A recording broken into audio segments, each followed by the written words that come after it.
एक सुनार इंतकाल कर गया, जिसकी वजह से उसकी फैमिली में शदीद पैसों की तंगी आ पड़ी।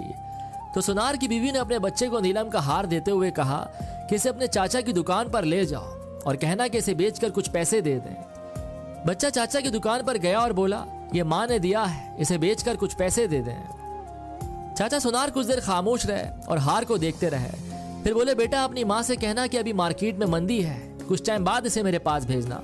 जब मार्केट अच्छी हो जाएगी तो उसके अच्छे पैसे भी मिल जाएंगे।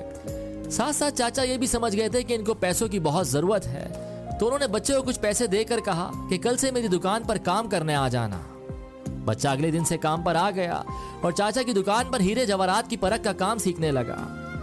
कुछ टाइम बाद जब वो अपने काम में माहिर हो गया तो दूर दूर से लोग उससे हीरे जवाहरात की परख कराने आने लगे। तो एक दिन चाचा उस लड़के से बोले, अभी मार्केट अच्छी है तो अपनी माँ से वो नीलम का हार ले आओ।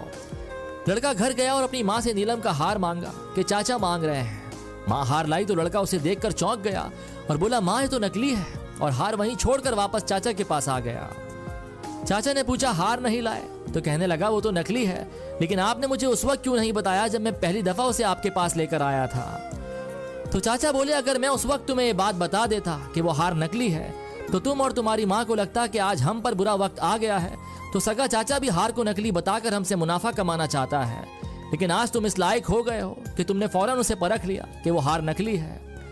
अक्सर हम गलत फहमियों का शिकार होकर अपने ही करीबी रिश्तों से दूरी बना लेते हैं या उन्हें खो बैठते हैं। तो अगर आपको इस सब से बचना है तो हर बार हमेशा सच्चाई को ही परखना है।